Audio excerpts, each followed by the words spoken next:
Hello বন্ধুরা, একটা নতুন ব্লগ নিয়ে চলে এলাম তোমাদের কাছে। সন্ধেবেলাটা খেয়ে দিয়ে কাটালাম, চলে এলাম কলিকাতা ক্যান্টিনে। এটা গড়িয়া মহামায়াতলার দিকে যেতে ডান দিকে পড়বে।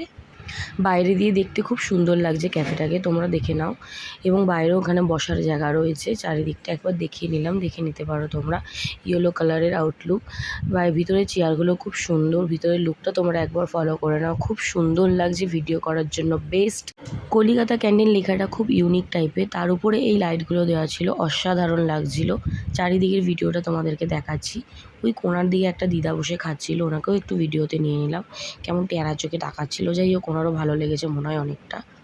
এটা একটা ফ্রেন্ডলি ক্যাফে এবং কম বাজেটের মধ্যে তোমরা এখানে খুব ভালো কম্বো প্যাক পেয়ে যাবে। তোমরা তোমাদের ফ্রেন্ডসদেরকে নিয়ে এবং ফ্যামিলিদেরকে নিয়ে এখানে আসতে পারো, সন্ধেবেলাটা কাটাতে পারো, খুবই ভালো লাগবে। এবং খাওয়ার কোয়ান্টিটিটাও খুব বেশি পরিমাণে। আমরা খাবারটা অর্ডার দিয়ে দিয়েছি, তারপর বাইরের লুকটা একটু দেখে নিচ্ছিলাম কেমন লাগছে। খাবার চলে এলো ট্যান ট্যান। তোমরা দেখে নাও, অনেক রকমের খাবার আছে এখানে। ফ্রাইড রাইস আছে, চিলি চিকেন আছে, লেগ পিস আছে এবং কোয়ান্টিটিটা প্রায় অনেকটাই আছে, ভালো লাগছে। সঙ্গে আমাদের মশলা কোল্ড ড্রিঙ্কসও অর্ডার দিয়েছিলাম।